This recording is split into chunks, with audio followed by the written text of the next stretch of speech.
Hello, and welcome to episode 3 of Careers Unplugged, where we uncover the real stories behind professional life.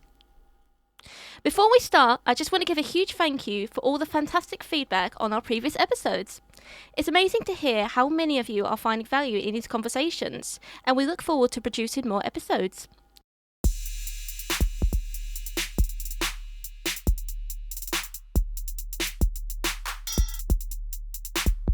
Today we're diving into the world of law. I'm joined by Abtin, our team specialist here at the Careers Advancement Network, to discuss the many opportunities available to students. Welcome to the podcast. Thank you, Sarah. Honestly, it's an incredible privilege to be here and kind of discuss some of the opportunities that exist in law and kind of going about how students can kind of navigate the career spaces within law and what they should kind of look out for. We're definitely excited that you're here. Just the first question to start off. Of course. What actually inspired you to pursue the legal profession? I think I've had a bit of a different introduction to law than the majority of people, primarily because law was actually not something I wanted to do as a child. Growing up, I actually wanted to be an author. And I Very different career path there. Very different. And it was just a situation where I remember I was writing a book. I think it was like year 4, year 5. I don't know if anyone's heard of the series Beast Quest. Love that book. That was great. But that entire series, fantastic. And I got really inspired by it. I just started writing like those kind of fantasy books. And then I don't know if your parents watch like Murder, She Wrote on the TV, or like Judge Judy, or like Poirot, or like Columbo, for example. Those types of criminal series that you might see on TV. And that was kind of my introduction to law. And that was when I realized, okay, I want to kind of write a legal novel, right? Something similar to kind of what I've seen on TV, and kind of got inspired by that. Quickly into writing, I realized I didn't actually know any law at all. So I didn't know what laws people were even breaking. So I started watching a YouTube video, and I'll never forget, it was a criminal law YouTube video talking about actus reus and mens rea. And that was really my introduction to law and how I got really invested into it. And I would say kind of moving on from there was certainly a gap where I decided, I definitely want to pursue law, but I don't really know what I'm doing. And I managed to get enrolled into Woodhouse College, which is in Finchley, London. I was very happy to get into there. And one of the programs that they have for one of their A-level courses is actually law.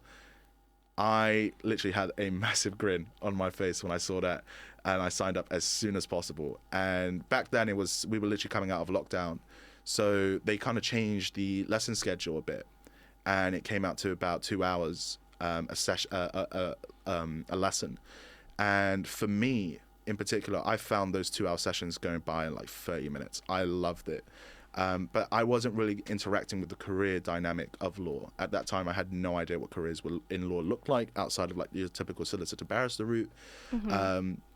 And so I ended up kind of leaving everything, like in terms of careers, like I didn't touch it at all. I didn't even know it existed. At which point I decided I would take a gap year to try and gain some form of legal work experience, which I found to be incredibly beneficial, as I was actually able to secure an internship with a local high street firm in Edgware. And that was incredibly beneficial. I was interning there for about 3 or 4 months in their commercial real estate department, and I was learning a lot. Initially, it was just admin work, but it quickly grew into working on different matters, working on different deals, drafting certain documents. It was almost quite similar to some of the work that the paralegals were doing.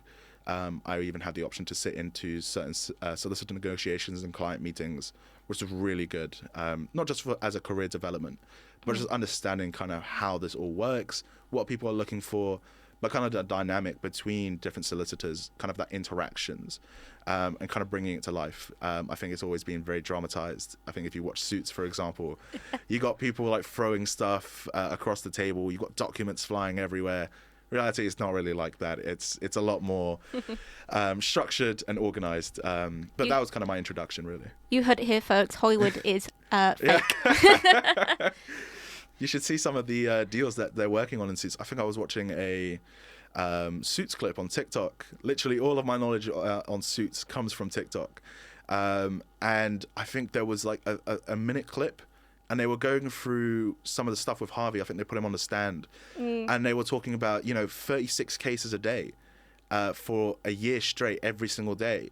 I was listening to that. I was like, I don't know what cases he's working on, but that is not how this works. That is not realistic. Not at all. Some cases go on for years, right? Sometimes decades, potentially. Yeah. Realistically, probably not that long. But generally speaking, you are looking at a very lengthy investment of time. So to imagine that it gets resolved in a day, I mean, some of their M&A processes, for example, they're talking about we need it done at the end of the week. I mean, I'm quite envious. I'm sure every other law firm watching that show is quite envious as well, because there's no one on the planet that can make that happen. Yeah. But I think when you're looking at some of the stuff that gets dramatized, right, on shows, it is massively, massively different. Some of the other stuff include, like, Mike Ross, for example, one of the solicitors there in the show. I think any of the solicitors, really, they're, like, proficient in every single, like, practice area. So in one like matter, for example, they might be working on like a criminal dispute, and then they'll immediately move on to a corporate one or into a real estate one. And then I start to question really like, what is going on? How is he capable of this? Because that's not how this works. You've got different practice areas within the firm, different teams, different departments, and they all kind of specialize within their areas, and they work together to do that. You don't necessarily have a one-man army, so to speak. But you know, if that really did exist, I mean, of course, everyone would kind of be sweeping him up. But yeah, in reality, that's definitely not the case. Because you wonder, how do these people sleep at night? Oh, it's like my they God, don't. yeah. That's why you never see them at home in suits. I don't think there's a single clip of them actually being in a home, because they never sleep. Like every single clip is that they just live at the office. Yeah, they live in the office. I think I saw them in like 2 a.m, 3 a.m. They're still in the office. Like, they just live there. Bro, go home. Yeah. Don't you have a family? I think that's the only thing I would say that's somewhat accurate about the real life element of law. It depends, obviously, on the law firm you go to, right? When you're looking at some of these top Magic Circle firms, when you're looking at some of these American firms, the work-life balance is certainly a lot different than what people might expect from a regular 9 to 5. There is certainly that element of being on call 24/7, you know, having late nights, sometimes all-nighters. But that kind of comes with the territory when you're looking at a salary of upwards of about £180,000 a year. And that's just without the bonus, which typically is provided by a lot of these firms as well. I mean, I guess with the law profession, sacrifices are needed to be made. Certainly, yeah. One of the things I kind of get, one of the main questions I really get from a lot of students is kind of, when do I really go home, right? When do I get to kind of have my own life? Yeah. And something I always tell people is that law, as a whole, it's definitely a career where a lot of sacrifices are going to have to be made. But especially corporate law and commercial law, when you're looking at these top law firms, it really is a situation where you are going to be investing a lot of your time here. And unfortunately, it is a case where sometimes you will be missing events, right? Certain birthdays, certain going out parties, very large scale events that you might not necessarily be able to attend. So relationships might be strained as a result of that. But again, I need people to understand that ultimately, if you decide to pursue that, that's completely your choice. I would never necessarily view anyone who has pursued such a decision like that to have made like the wrong decision or anything like that. I think it's important to definitely strike a balance, but some people, you know, who don't want to do that at all, pursue, like, for example, who don't want to stay at the office all night, completely understandable, of course. But then in a situation like that, commercial law probably isn't for you, right? And it is a bitter pill to swallow. It's certainly something that's quite difficult to hear. But the world of law, especially in corporate law, when you're looking at some of these top firms, it can be incredibly cutthroat. And you really do have to be on the ball 24/7. So it just depends on kind of what your values are and kind of what you believe is best. That's not to say that, you know, these people go home and there's literally nothing waiting for them, right? That's certainly not the case. They've obviously got families, they've obviously got values and can have people at home waiting for them, of course. But when it comes to certain events, like going to like birthday parties or attending, I don't know, like a dinner for an anniversary, sometimes that just isn't possible. So it just depends on whether or not you're fine and comfortable with making those decisions. And if you are, then, you know, of course, commercial law is very good for you.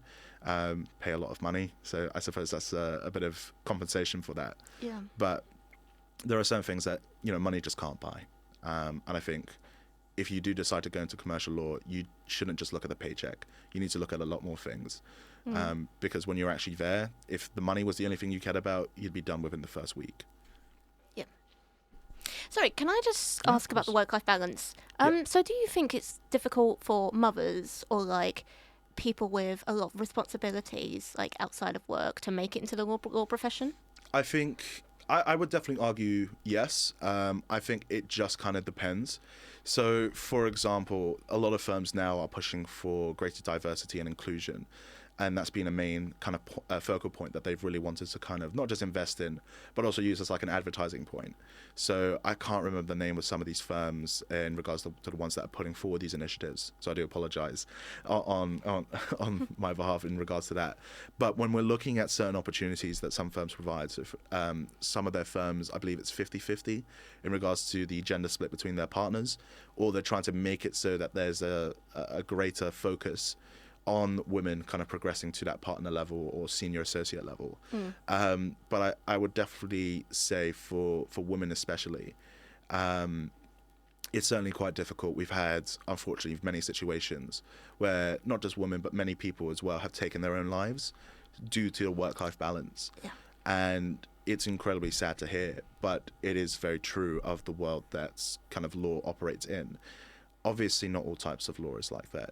There are many careers in law outside of commercial law. It is not the sole route, but it is the main route that a lot of people look at, which is why a lot of people, when they think of law, they think of commercial law. They think of kind of that big law idea that people kind of envision when they watch Suits. But I would argue, yeah, for women, it's incredibly difficult. But I would also caveat that by saying it's become significantly easier, or at the very least, there are steps now in place to make that progress and make that development easier. When we look at the legal profession anywhere from maybe 30 years ago, for example, it really is like night and day. That's not to say that all of the problems have been resolved. Certainly not. There's still much more that can be done in that regard. However, a lot more has been done to promote diversity, to promote inclusion that previously wasn't done before. I think a lot of processes, for example, when it comes to applications, even now, I mean, we're still seeing a massive influx of applicants getting into these roles, primarily because of nepotism. But even still within that, there are still many students that are getting on despite not having any links to the legal career or anyone that they know per se that works at a firm that can potentially get them in. Whereas 30 years ago, for example, all it really took was like a wink and a nudge and you'd be in. So it's not what you know, it's who you know. Yeah, I would definitely still say that's still kind of the case. It is certainly kind of who you know over what you know. But I would argue that it's not so overbearing now. So if you didn't know anyone before, it was incredibly difficult or even next to impossible to kind of break in, right? Whereas now, there's a different focus. So obviously they might ask you on applications like, do you know anyone that works at the firm, right? And that's kind of a way for people to kind of establish that they have a connection with the firm through someone. But generally speaking, when you're looking at some of the questions that might be asked, you're dealing with more technical based questions. So kind of when I'm talking about kind of the questions that you might be asked, I'm mainly referring to questions that might be asked in an interview or an assessment center for a commercial law internship. Generally speaking, you might be looking at private equity type of work, mergers and acquisitions. You could be looking at kind of questions that probe your commercial awareness. So there are many case studies, for example, that look at multi-jurisdictional works that may take place. And the main focus of that is to kind of incorporate your knowledge of what's going on in the world. So if you take Trump's tariffs, for example, how might that impact a business that operates both within the US and the UK, for example, right? There are things that you kind of have to be aware of when you go into these interviews. So you have to always kind of be up to date with your commercial awareness. And kind of with that being said, what resources or support does the Careers Advancement Network provide for law students looking to kind of clarify their career paths? Absolutely. So, I mean, we provide a bunch of different services and support for students. This year, there has been a massive focus for me to kind of take it in stages. And kind of what I mean by that is, so term one was primarily focused on the application process. So I spent every single week putting together a different workshop, breaking down every single stage of the application process, from CVs to cover letters to how to research a firm to how to develop commercial awareness and what you might potentially encounter in an assessment center or an interview. We gave out a couple cheat sheets for the psychometric tests, primarily the Watson Glaser. and even purchased a Watson Glaser prep pack for about 3 months, which a lot of students used. I remember I logged into it and pretty much every single test was done. So I am finding that at least for term one, that was kind of the main focus for us. Moving on to term two, we focused primarily on a different section. We didn't necessarily want to repeat the workshops because a lot of students had already kind of attended that, and by extension we want to give something fresh and new. But we also wanted to provide a way for, if students did want us to kind of rerun workshops, they just had to let us know. The main focus for term two, however, was private equity and M&A. So I know for a lot of students, they have no idea what any of those terms mean. And I think for the majority of people, that's probably the case. But that's not inherently a bad thing. And it's just about getting people to understand that this is going to be something that may come up in assessment centers and interviews. The level of detail you have to know isn't necessarily something that is massive, so to speak. I think a lot of people kind of get into a bit of confusion in regards to the context that or the content, that they actually have to know. And what I mean by this is, if you look at certain elements of private equity, for example, when you're talking about different methods of financial modeling, for example, when you're looking at stuff like LBOs, you're dealing with situations that you're not necessarily going to really talk about in an assessment center. And the reason behind that is you might be able to identify what an LBO is. That's completely fine. You might discuss the implications of using an LBO, but you wouldn't calculate or give reasons why an LBO would be the best method, right? Primarily because that's more financial in nature. That is more for the investment bankers. That's more for your accountants. Those are for people that have more financial or mathematical backgrounds. It's not necessarily something that you would address in a legal assessment center. But you would definitely be required to know about the different methods of financing, right? So debt financing is incredibly common within mergers and acquisitions, and especially within M&A deals that you might get in case studies. Generally speaking, there will always be a section on, let's say, for example, Company A is trying to acquire Company B. Company B is selling for approximately 500 million. And Company A will typically always be the private equity firm, but Company A has put together approximately 150 million in committed equity, or their committed capital. So that's their equity portion, right? That's their cash that they've committed. But you can notice how we haven't reached the 500 million, right? So we're still 350 million short. So there are multiple different ways of financing an acquisition, but the main one is debt financing. And so when people kind of hear about debt financing, some people don't know what it is. I always just like to say, just kind of put the two words together. You're using debt to finance an acquisition. So that can be in the form of taking loans, issuing out high yield bonds, mezzanine financing. It just kind of depends on the path that you might take. But these are things that you'd probably want to address. So even though they are private equity and M&A related, these are things that you would be expected to know within an assessment center. So those are things that we've put forward through the Careers Advancement Network to give to students. We obviously have the Careers Advancement newsletter that goes out every 2 weeks, I believe. Yeah. Really good reads. It covers a lot of stuff, not just legal work, but also in a bunch of different sectors. So you're looking at life sciences, you're looking at STEM, you're looking at finance, you're looking at LUMS, right? You're looking at a bunch of different sectors that are impacted, that go on a daily basis. So keeping up to date with them, right, is incredibly important, and it's stuff that you can utilize within your assessment centers. This year, we've been offering a bunch of different one-to-ones as well. So we've been issuing one-to-ones pretty much every week. So my daily schedule is pretty much coming on campus and then leaving campus approximately around 7 p.m. So I'll be on campus from around anywhere from 11 to 12, and then I leave at like 7 or 8. And that's pretty much like a daily thing now. At this point, I think some of the law faculty are sick of seeing me in C89 in the law school. But that's pretty much basically my office now. So I just sit in there, and we'll have a bunch of different one-to-ones with students. Even after this podcast, for example, I'll have to rush off to the law school and then give another one-to-one to prep another student with their assessment center. But the point being is that these one-to-ones are available for any student, and it doesn't have to be careers related either.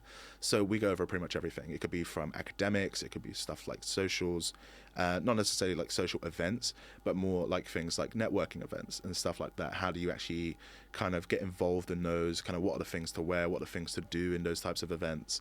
And the main objective really is not just to limit ourselves to careers, but everything that a student might need. So I'd like to think that we've been able to kind of achieve that quite successfully this year. A bit of a different kind of point, not necessarily something that the careers advancement networks do, but something that I've put together throughout the year was something called Mirror Law.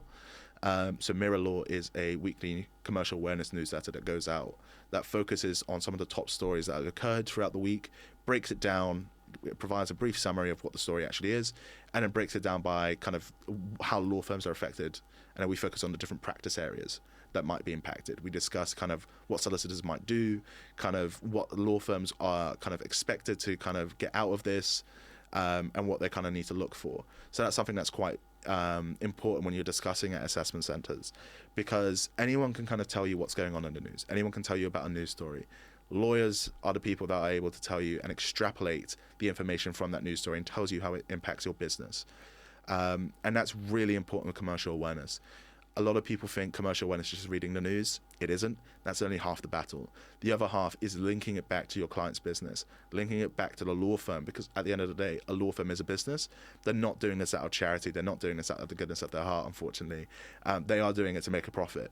So ultimately, you need to view a law firm as a business. How do they maximize their profits? How do they generate revenue, right? How do they keep costs to a minimum?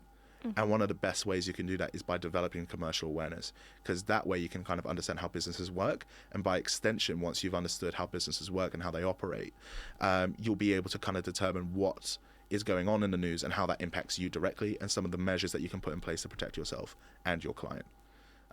So those are some of the things that we've kind of put forward that have been available with the Careers Advancement Network. We've had several other events with senior partners who've just recently come in. Yesterday, I believe, we had a senior partner from Ashurst come in, which was an amazing experience. We actually were able to offer 2 students a day internship at the firm. And then any other students that essentially want to get involved so they can get a tour of the firm anytime, they just have to reach out to us, and then we'd be able to facilitate a tour of the firm. And that was put together by one of the legal team members, Nicole, who was actually able to bring the senior partner in. Big up Nicole. Big up Nicole. But it was a fantastic opportunity that was put forward. So stuff like that, you can see every single team member gets involved that can. It's not a situation where just a single person is kind of putting the stuff on their back. Every single person has a role. Abby always puts together these posts for every single week, every single time we have a different workshop. And seeing the development from week 1 of Michaelmas to where we are now at the level of the post that she's made, it really is like night and day. It's phenomenal, the progress she's made. Karina's in charge of our legal editor role, and she handles that flawlessly. There have been many situations where I think to myself, like, I don't personally know if I would have kind of been as committed as she would given the situation. But she's constantly putting in the effort, showing people that she's always able to go above and beyond. And I think the rest of the law team also appreciates that massively. We also have Nathan, the legal secretary, who's always there to kind of act almost as like a HR for the legal team. So any issues that may arise, which thankfully have never occurred so far. So I'd like to think we're all very tight-knit.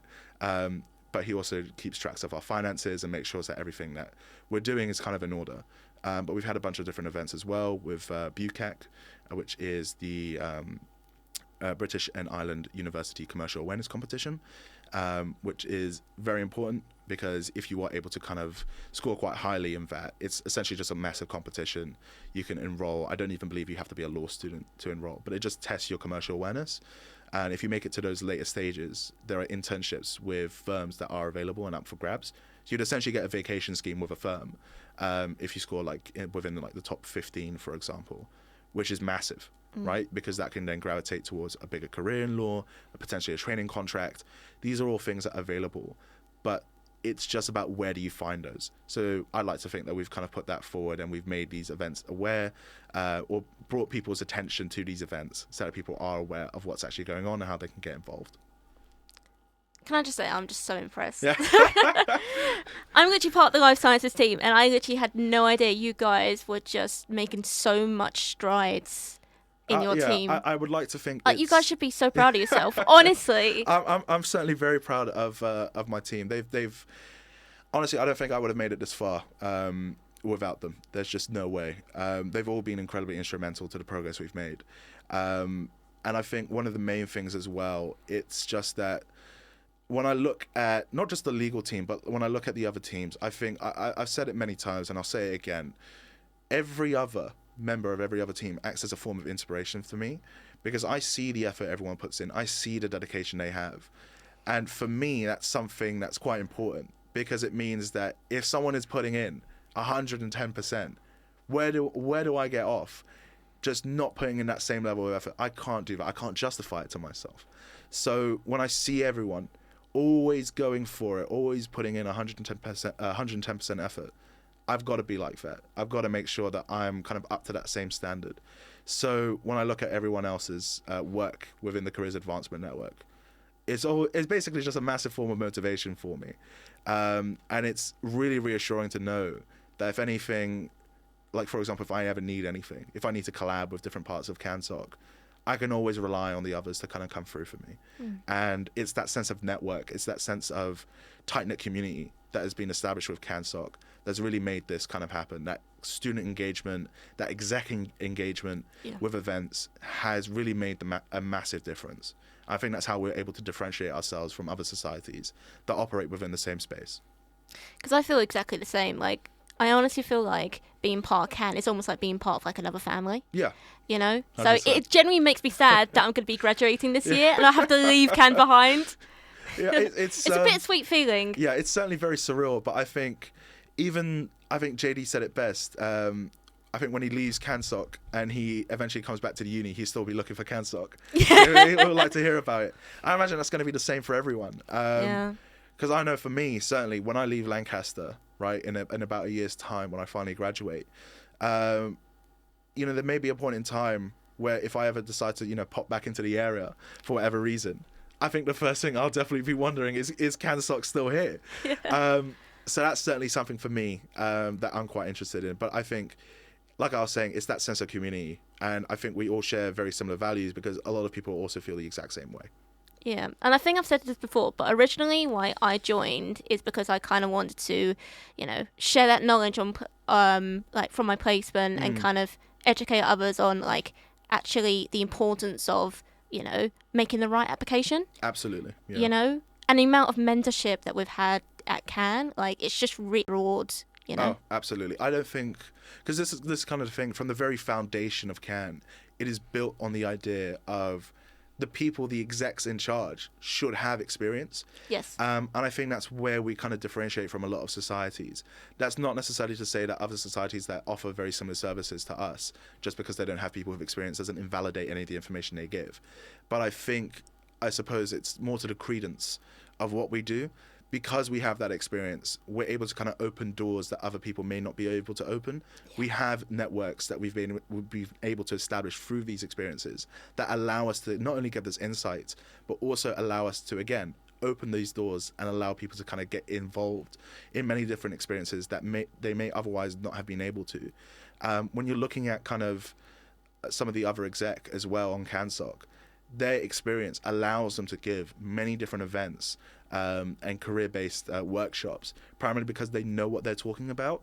It's not a matter of kind of very generic advice. No, it's incredibly specific. They're all incredibly tailored because they know what companies are looking for. They know what the graduate teams at these companies are looking for. So they're able to give very specific and tailored advice. Whereas if you don't necessarily have the experience or the network per se, you wouldn't necessarily have that information available to you.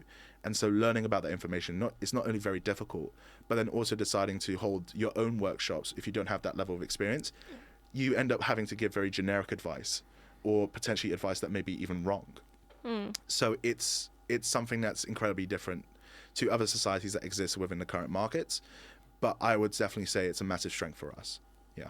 And I think, especially for me, it gives me a lot of pride to know that people actually really appreciate the advice that we're giving, Yeah. I can remember my mentee, we literally went over her CV for about 3 hours. Yeah. And she was like, do you know what? I couldn't have done this without you, honestly. She almost walked up the library like a different person, it's just fantastic to see, honestly. It's honestly, it's really surreal. I've had a couple of people walk up to me on campus and, just say thank you for some of the stuff that I've put on. It could be from Mirror Law. It could be asking me like when the next edition is coming out. It could be to thanking me for, you know, getting them a successful internship. I mean, just last week, for example, I had one of my mentees come in. We were going over the private equity workshop series, and she had gotten me like a little packet of Bourbons. As, like, so thanks. cute. I think for me, I've always said to people, like, you should never feel as though, you know, you have to get me something. But I think it's like that, you do this out of your own free will, you know. Yeah, I'm not doing it to get something out of it. So I never want people to feel inclined, or they feel like the form of necessity almost to try and say their thanks or acknowledge that. It's not necessary. So long as you're doing fine, that's all the thanks I need. And for me, you know, seeing that public outreach, seeing people really get engaged with the content we put out, and by extension, kind of the impact we've made, both large and small, has been really rewarding. I think, if anything, that's the reward in and of itself. And that's ultimately what CanSoc's all about. It's not necessarily about what can we get, it's what can we give, right? And that's really what the main focus of Can really is about. Yeah. We're so grateful for what we do. Seriously, we are very honoured to serve you guys. So thank you for trusting us. So let's circle back to law again. Sure. So in order to enter the legal profession, Yeah. can you enter without a law degree? Absolutely. Yeah. A lot of kind of the misconceptions that we kind of clear early on in term one was whether or not I could do, you know, a law career or a legal career. You don't need a law degree. It used to be the case that, you know, it was kind of a necessity, but we've kind of moved away from that. The reason being is there's now a different need for law firms. It used to be the case that you were, as a lawyer, you would solely look at the law. That's no longer the case. You're a business advisor now, right? And that's why there's a massive emphasis on commercial awareness. Because when clients come through the door, they're not necessarily asking you for legal advice, they're asking you for business advice, right? So if you don't know what's going on in the markets, if you don't know what's, you know, going on in your client's business, you can't properly advise them. And by extension, the legal advice that you give wouldn't necessarily be as tailored. So there are many people, like, you could have an art degree, for example, and completely no relevance to law, right? And you can still get a training contract at a Magic Circle firm. Yeah. And to just, you know, further prove that point and to just emphasize that and show you that I'm not just making this up, firms like Allen Overy, you know, one of the largest Magic Circle firms, they've recently merged with Sherman & Sterling to form A&O Sherman. Massive, massive firm, right? Huge. Even they have their trainees kind of split. So they take half their trainees with law degrees and the other half non-law, right? I believe they offer about 80 spaces. So you're looking at 40 law degrees, 40 non-law, right? And that's typically going to be the case at a lot of other law firms. There is no longer a requirement for you to have a law degree. It's not necessary anymore. Wow. So would you say it's more about kind of the passion you bring to the table rather than the type of degree you study? I would certainly say that, yeah. I think what it really looks like, I think a lot of people kind of by extension, you know, in the sense of you don't need a law degree, you can just have any degree. You don't actually need legal work experience either. A lot of people get into the mindset of, I've got to have a paralegal role. I've got to have some form of legal work experience. And that just isn't the case, if I'm being perfectly honest with you. What firms are looking for is your transferable skills, right? The reason why people think they need legal work experience is because it's just easier, right, to list it as experience. And what I mean by that is when you're discussing your work experience, it is significantly easier to talk about, oh, I was working on document drafting at this law firm, right? It's way easier to kind of vision that or view how that's beneficial at law firm X, for example, that you're applying to, than saying, I was an Aldi store clerk, right? You got to look at the transferable skills. As an Aldi store clerk, what are you doing, right? You're communicating with customers. Who are customers? They're clients, right? So your communication skills there are developing, right? When you're looking at other things that someone working at Aldi might do, right? Stocking shelves, right? That requires some element of attention to detail. Checking inventory, again, attention to detail. If something has gone wrong and you need to communicate that, again, you're relying on your communication skills to get that across, right?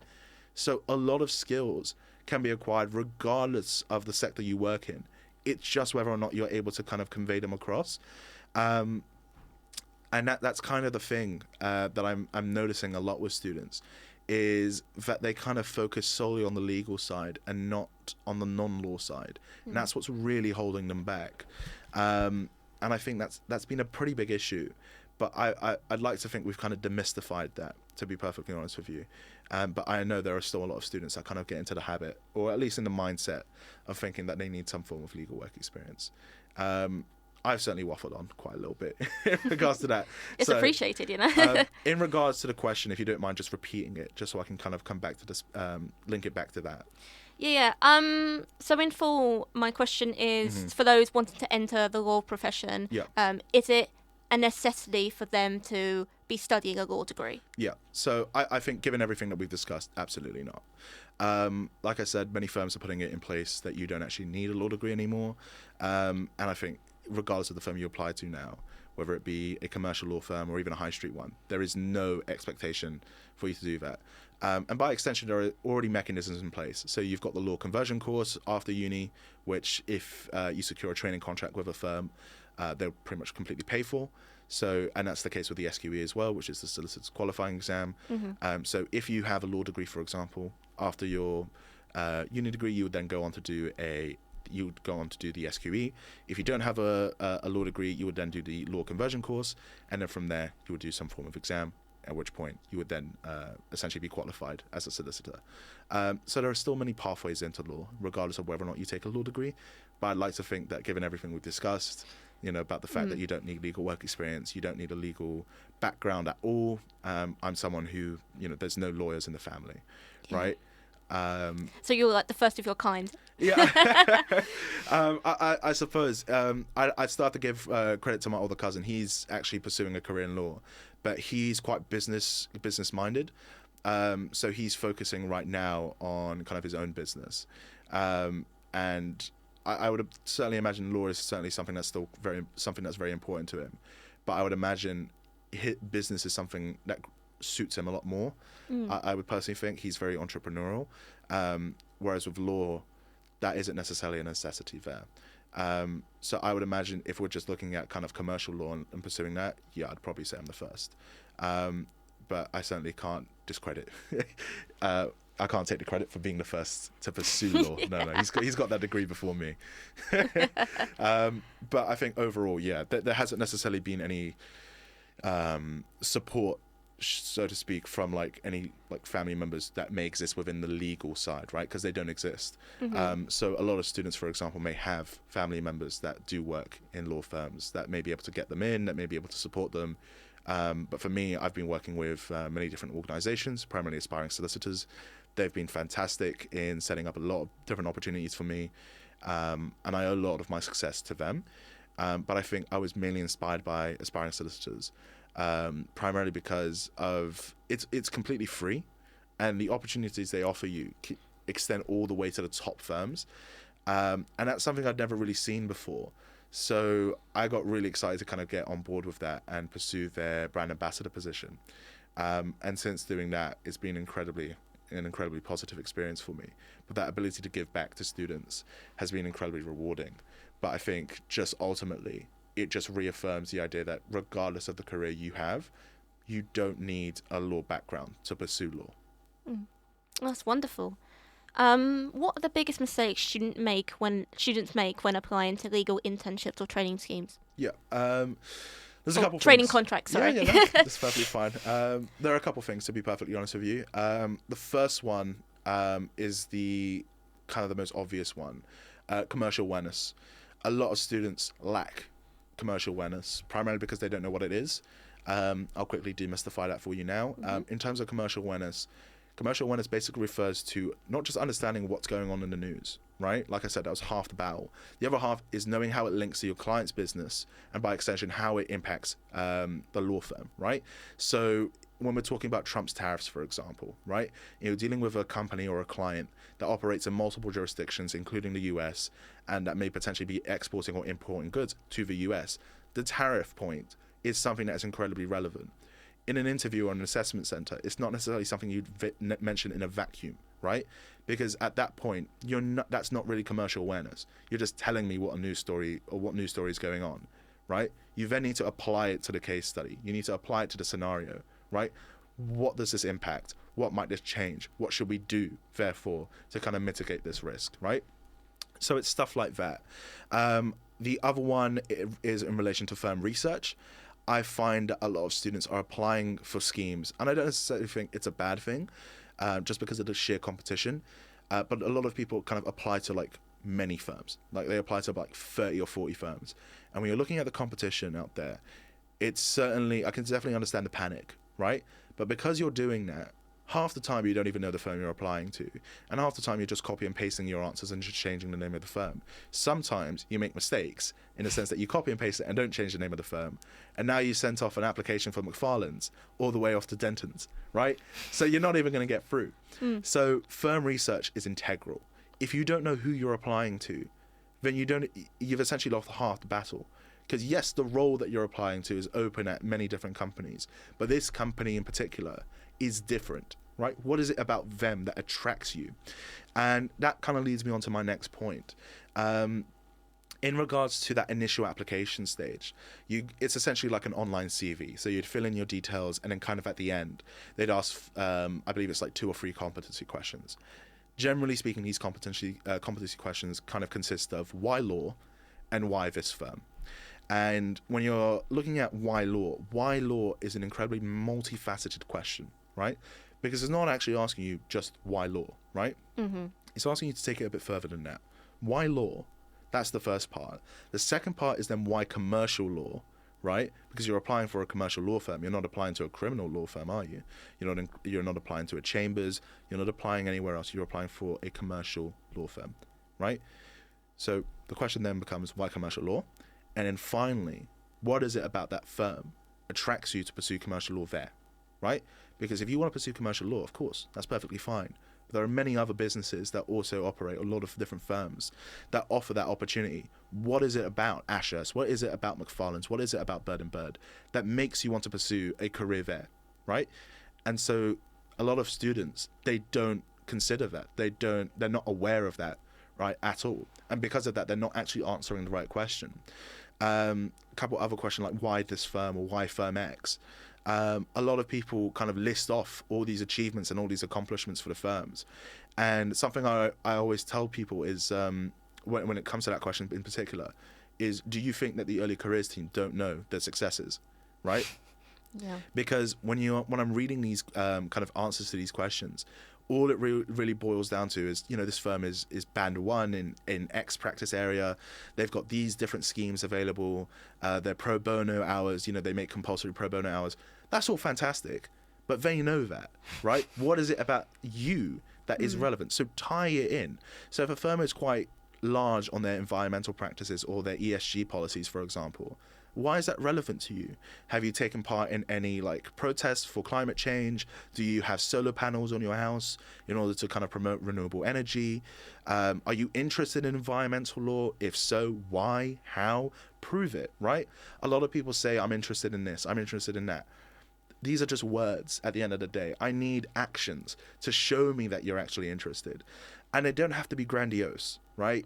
A lot of people get into the mindset of, I would have had to cure cancer, for example, to show I'm interested in the medical field of law. That isn't the case at all. Just showing any form of interest, maybe reading a book, right? Or taking part in any online webinars, or taking part in a forage course, right? Forage is completely free, and they've got hundreds of online courses set by the top law firms for you to complete, right? And if you have that experience, you've worked closely with the firm as a result of that, you know what they're looking for. And by extension, you've got a talking point, right? In an interview, when they ask you, why are you interested in this firm? If you've done a forage task with them, you can talk about that. You can discuss that. You can say why it interested you, how you found the challenge of working on these different problems that they've set, right? And why you feel as though you'd be a good fit for the firm. So there's kind of a lot that really goes on. But I'd like to think that kind of answers that. Oh, definitely, yeah. No, we really appreciate this. Yeah. So thank you for going in depth with your answers I think, as well. Yeah, it's my pleasure. I think another thing is kind of the psychometric tests. I don't necessarily. I can see why this is a massive issue. So when you're dealing with psychometric tests, primarily this is the Watson Glaser. A lot of firms have kind of gravitated towards using their own psychometric tests. So HSF, for example, they don't use the Watson Glaser. A couple other firms also don't use the Watson Glaser. They use their own kind of psychometric tests. Norton Rose Fulbright, for example, develop their own, or they use it from they source it from another company, but they don't use the Watson Glaser. We've put together many workshops to kind of break down the Watson Glaser and many different psychometric tests. But something that is very consistent is that when you submit an application and you get to that stage of the Watson Glaser, a lot of people, their first time doing a Watson Glaser is during that application season.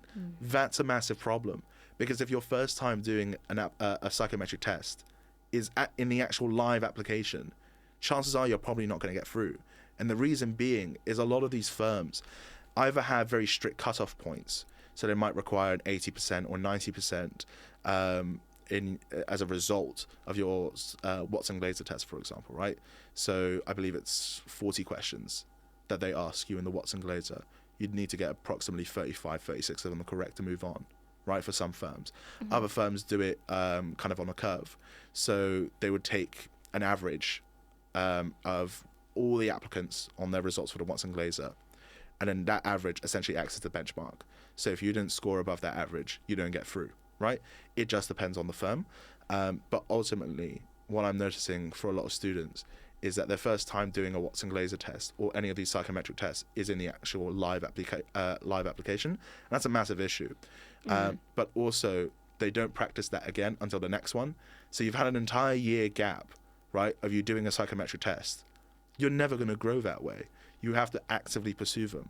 And again, that kind of links it back to what we've offered this year in the sense of that 3-month pack of Watson Glaser tests that people can do and kind of do in their own time. There were so many different tests that they could do in different sections, and it broke it down completely, that a lot of the students that actually used it went on to secure a lot of internships. So you never want your first time tackling a Watson Glaser to be in the actual application. That's kind of a no-go. But I would say that's kind of one of the big things as well. Yeah. It's like, I'm not an actress per se, but like an actor would never, do a stage performance without reciting their lines first. Exactly. So that's definitely something to look out for. Yeah. So can we just go back into your experience for a sec? So what would be the biggest challenge you faced in your legal career, and how did you overcome it? I think when we're talking about challenges, I think one of the biggest ones would probably be quite recently. I think that would have to be in relation to my feedback from Alan Overy. So I'd gotten onto their assessment centre, right? I'd gotten to the assessment centre stage for their summer VEC scheme, and unfortunately, I was unsuccessful in the application. And when I received the feedback, the main point was kind of that I'd gone over my presentation by about 2 minutes. As a result of that kind of cost me my AC. And when you're dealing with these top firms, you end up in a situation where there are instant fail pitfalls. There are kind of stages or hurdles that you kind of have to jump over, and if you don't jump over them, it is kind of an instant fail. So my day, at the time I didn't know it, but my day was essentially finished after that presentation. So I was talking to some of my mentors about it, and when I was talking to them about kind of the main thing that I basically brought up was it possible that I performed at a level that was suitable for the VAC scheme, but just didn't get through because of that. And they said, unfortunately, that is possible. And so I would definitely say that was the biggest challenge. In terms of how I was able to grow from that, I think one of the main things that kind of really held me back was I was spending a lot of time focusing on workshops, focusing on trying to excel within my role as both the legal specialist for the Careers Advancement Network, but also the careers officer for the Law Society. And I think in pursuing those roles, right, to the best of my ability, I neglected to prepare for my own stuff. And as a result of that, I think that was kind of one of the leading reasons as to why, I didn't get the vacation scheme with A&O. But I think from there, I decided that I was going to kind of reel back essentially, and kind of pull back on the scope of the things that I was doing and tailor some of my workshops to more niche topics and more focused topics that would allow me to have a little bit more time essentially on my hands. And ever since I did that, I have not missed a single application. So I've recently been able to confirm my VAC scheme with Mishcon de Rea. So that'll be taking place in April. So I'm quite happy about that. But I think one of the main things that I did in my assessment center, I ended up pulling out my phone mid-interview for the assessment center when we were heading to the presentation. And he was like, is everything all right? I was just like, I just need to time this, right? Because we had 10 minutes for the presentation. And the last thing I wanted was for another repeat of going over time.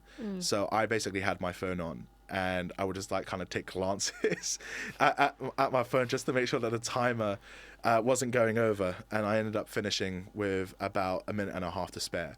So I was quite happy. But I think it's those experiences that have allowed me to grow, that have shown me what I need to prioritize, what I need to kind of put forward, and by extension, what I need to do. And as a result of that, I've taken that, I've put it into action, and now I've got another VAC scheme with another city firm. But it's just about taking that further. So this year I only applied to about 3 firms, and I managed to secure an assessment center with all of them. But the point being is that for next year, for this year specifically, my original plan was to apply to about 12, 15. But unfortunately, I just didn't have the time on my hands. Whereas for next year, obviously not being an exec anymore, I'll have significantly more time. So that will allow me to kind of focus on these applications way more. And hopefully that will lead to a training contract, ideally with A&O again. So I'm kind of hoping for that. So we'll just have to see how that goes, really. But I hope that's kind of answered your question in terms of how I've been able to bounce back, and kind of what the biggest challenge was. Yeah, I think hearing that A&O was kind of it still is my dream firm. That's kind of really where I want to be. So to hear, the reason why I didn't get it, and then to learn, I just wasn't successful. That really did crush me. But it's about kind of bouncing back. It's about kind of growing from that. It's all right. And it tests your resilience as well. Absolutely. It's all right to have setbacks, but it's never good to just stay at that setback. You need to be able to move on from it. And I'd like to think that this vaccine with Mishcon has illustrated the ability that I have moved on from it, and that I'm going to use that setback to kind of propel me forward onto other opportunities until I'm finally ready to go again. And I think the main message to take away from that is rejection is redirection. Yeah, 100%. I think if I'd gotten the VAC scheme with A&O, I know for certain that I definitely wouldn't have applied to any other VAC schemes. And I think it's just a situation where, as a result of that, I felt the pressure to kind of apply elsewhere. And that kind of led to an alternative form of success. But I think that's ultimately what it is. Just because you face rejection in one area doesn't necessarily mean that you're going to face rejection in all of them. Yeah. So it's about kind of reaching out and seeing, why have I been rejected, analyzing that, and tailoring it back to you and making those changes. And then from there, you should be able to find a little bit more success. I 100% agree. Definitely. So unfortunately, we only have time for one more question. Sure. And that's, if you could go back in time and give yourself one piece of career advice before entering the legal field, what would it be?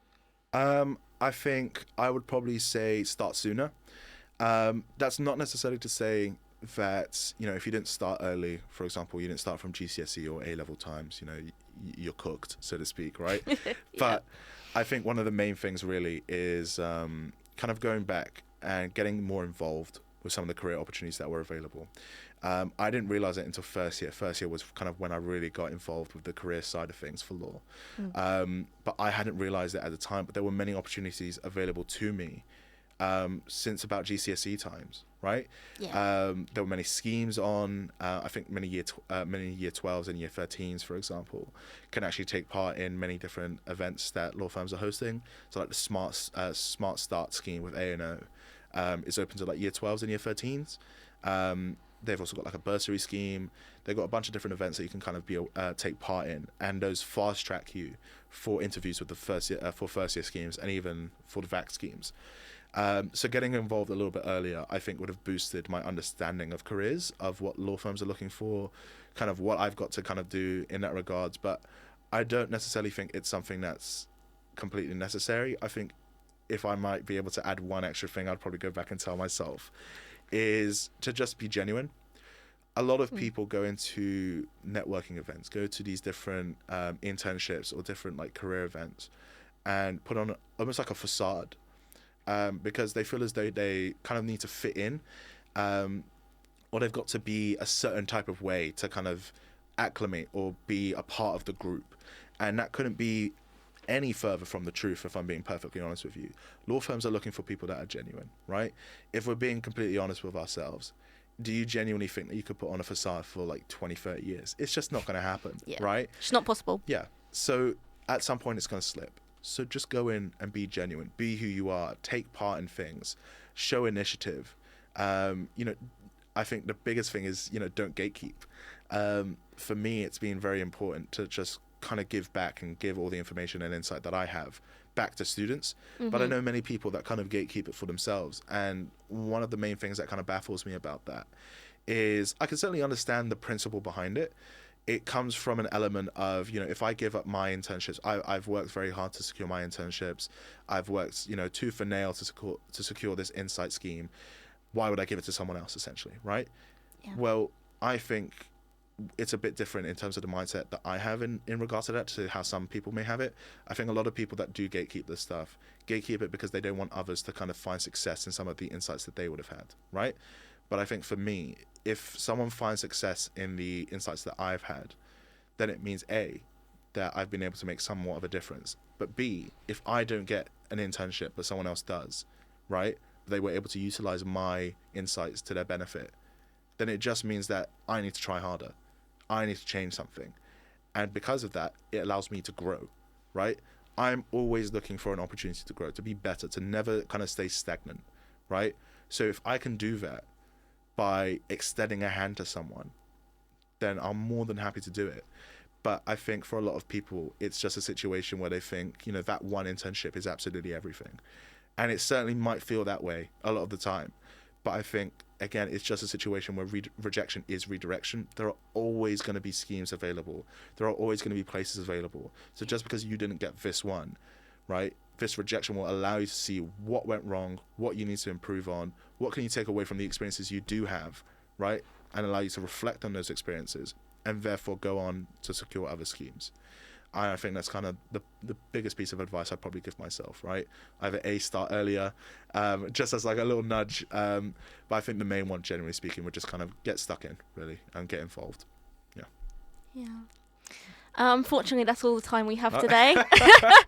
We're under an hour. Wow. Really? Oh my God. Literally. I probably felt like 5 minutes.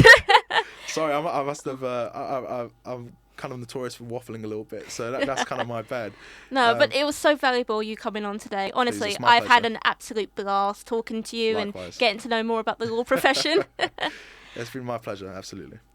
Yeah. And to our listeners, stay tuned for more episodes as we continue to share valuable insights into the world of work, helping you navigate internships and graduate schemes. We briefly mentioned about our newsletter that's been released every 2 weeks, I believe. Yeah.